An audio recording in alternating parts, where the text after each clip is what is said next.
Durante el siglo XIX y XX se han producido los hitos tecnológicos que han marcado la historia reciente. El vapor y la electricidad revolucionan la industria, el telégrafo y el teléfono, las comunicaciones, el ferrocarril y el automóvil, el transporte y la manera de viajar. Con estos avances, el salto en la calidad de vida de la humanidad ha presentado un paso adelante en innovación tecnológica que sientan las bases de la sociedad moderna. En la sociedad española surgen grandes nombres que revolucionarán el mundo en amplios campos, como por ejemplo Isaac Peral con su submarino eléctrico, Emilio Herrera con la escafandra estratonáutica, sin la cual soviéticos y americanos no podrían avanzar en la carrera espacial, o Leonardo Torres Quevedo, quien con sus más de 20 patentes en campos tan dispares como la computación y aviación.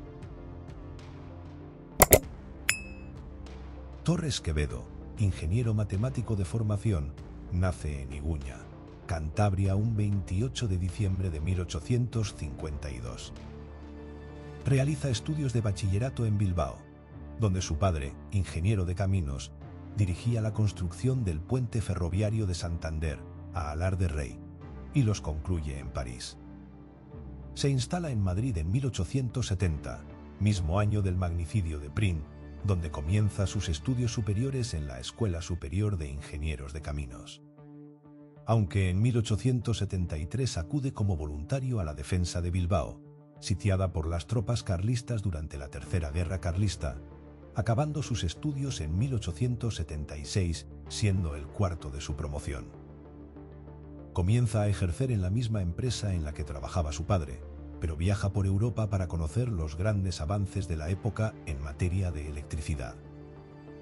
Regresa a Santander, donde inicia sus primeras investigaciones en un pequeño taller y que no abandonaría hasta su fallecimiento, siendo aquí donde desarrollaría sus primeros trabajos en materia de transbordadores, que serían presentados en Suiza en 1890, aunque estos no fueron aceptados. Se instala en Madrid, donde presenta varios trabajos sobre máquinas de cálculo y algebraicas en Burdeos y París. Tras esto crea el Laboratorio de Mecánica Aplicada y más tarde Automática, de la cual es nombrado presidente, en la cual coincide con grandes científicos e inventores patrios, como lo son Blas Cabrera, Ramón y Cajal, o el gallego Gonzalo Brañas. En la primera década del siglo XX presenta una patente primordial en aeronáutica, un prototipo de globo dirigible, usado por ingleses y franceses en el frente de batalla de la Primera Guerra Mundial de 1914 contra las tropas alemanas. En 1912 crea el primer autómata ajedrecista de la historia. En 1916 se inaugura el que a día de hoy, más de 100 años después, sigue en activo, el transbordador sobre el río Niágara en Canadá, por el cual el rey Alfonso XIII le impone la medalla de Echegaray, el mayor galardón otorgado por la Real Academia de Ciencias Exactas, creada tras la concesión del Premio Nobel a José Echegaray, siendo el primer español en recibir tal galardón en 1904 en el campo de la literatura. En 1918 rechaza el cargo de ministro de Fomento que le encomienda Manuel García Prieto, marqués de Alucemas, quien fue presidente tras el asesinato de José Canalejas, y en 1920 ingresa en la Real Academia Española, en el sillón anteriormente ocupado por Pérez Galdós, y fue fuerte defensor del idioma internacional esperanto.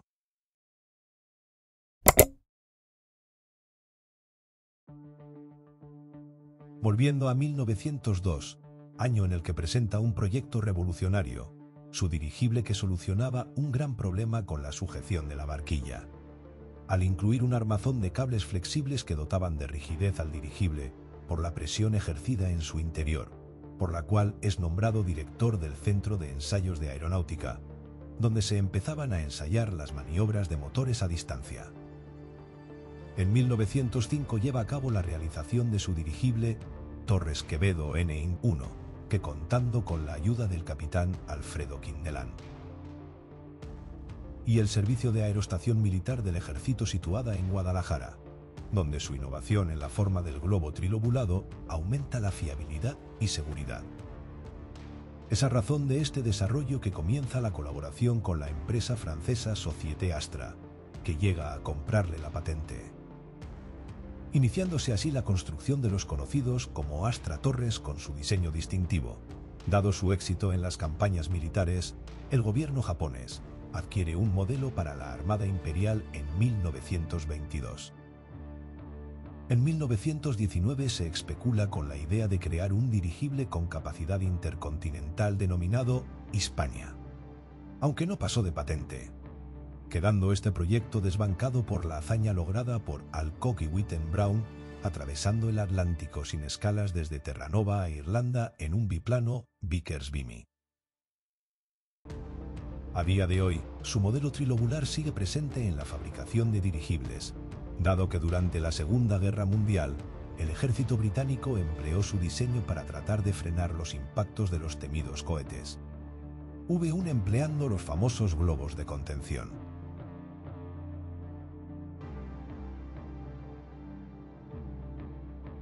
En 1877, y en su localidad natal de Molledo, construye lo que denomina como transbordador de Portolín, que salvaba un desnivel de 40 metros y una distancia de 200, con un mecanismo aún primitivo de tracción animal que desplazaba una silla a modo de barquilla.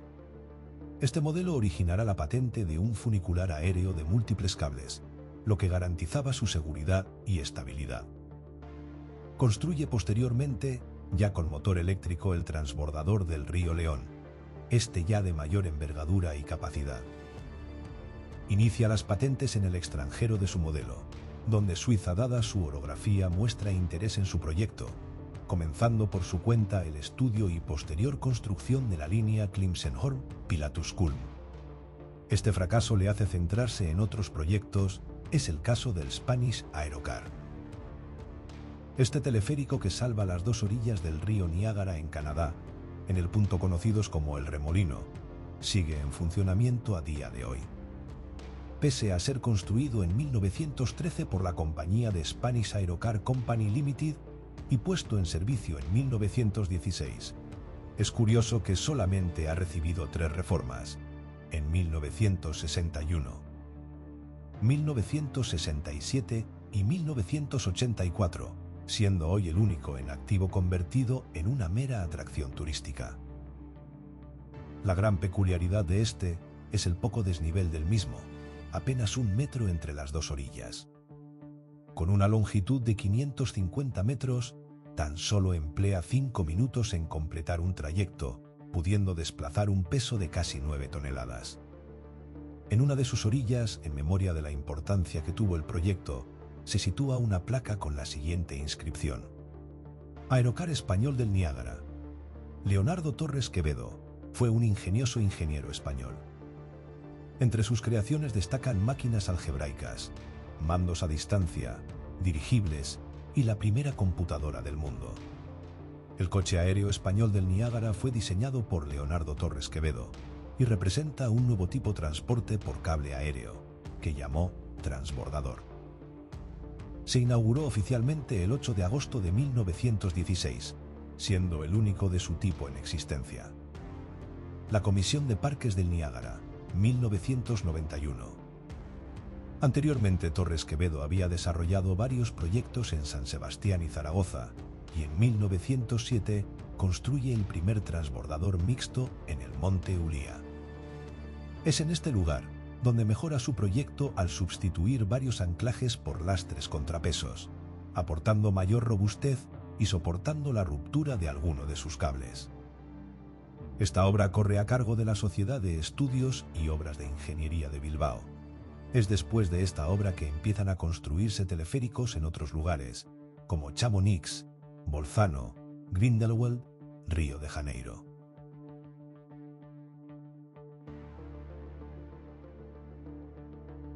En 1903, Torres Quevedo presenta en la Escuela de Ciencias de París su telequino, máquina consistente, simplificando en términos modernos. De un mando a distancia, un aparato que permitía mediante la transmisión de ondas hertzianas la manipulación de elementos mecánicos a distancia, estableciendo así los pilares de lo que hoy conoceremos como mando remoto o wireless. En 1906, y ante la presencia del monarca Alfonso XIII, y una gran multitud, realiza la demostración práctica de su ingenio, manipulando a distancia una pequeña embarcación en la ría de Bilbao, y abriendo la puerta a futuros proyectos que por falta de inversión no se pudieron realizar, como lo serían misiles y torpedos teledirigidos, habiendo adelantado en casi 40 años al ingenioso cohete alemán V1 desarrollado en 1944. Un modelo de esta máquina se conserva en funcionamiento en el Museo Torres Quevedo, en la Escuela Técnica Superior de Ingenieros de Caminos, Canales y Puertos de la Universidad Politécnica de Madrid, habiendo sido este proyecto reconocido por la Asociación de Ingenieros Eléctricos y Electrotécnicos como un hito para la historia de la ingeniería a escala mundial en el año 2007.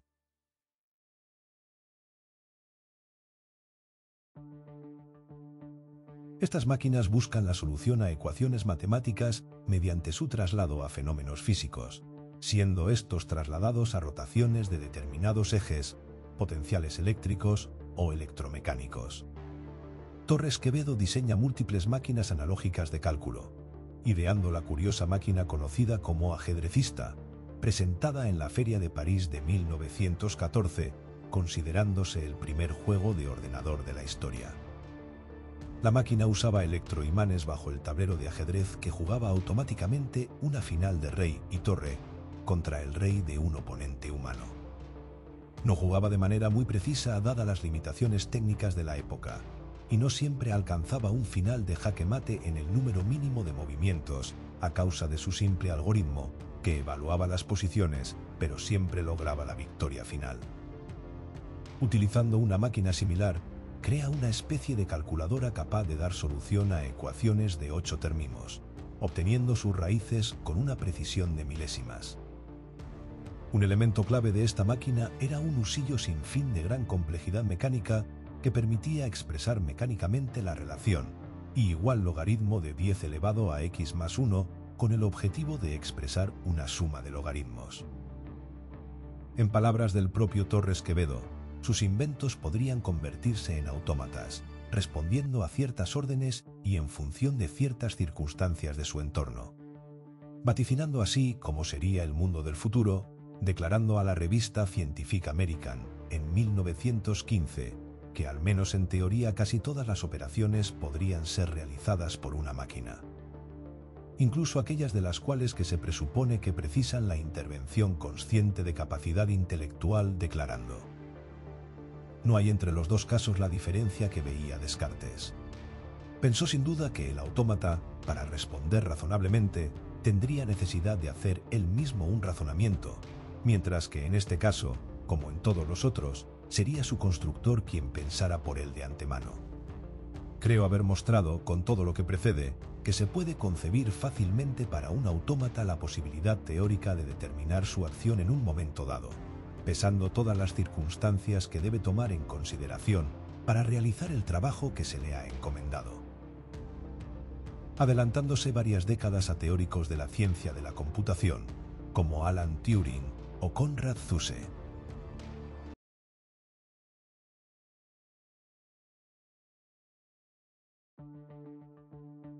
En los últimos años de vida, se dedica a investigar la utilidad pedagógica de sus descubrimientos e inventos, desarrollando numerosas patentes para máquinas de escribir, punteros proyectables y proyector didáctico.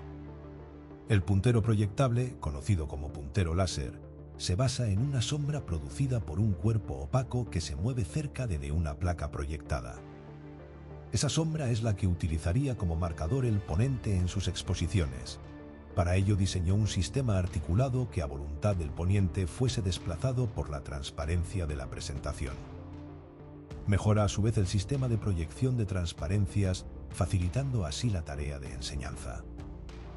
A su muerte, el 18 de diciembre de 1936, deja en su haber más de 100 patentes, sentando en ellas las bases de muchas aplicaciones que a día de hoy son consideradas modernas.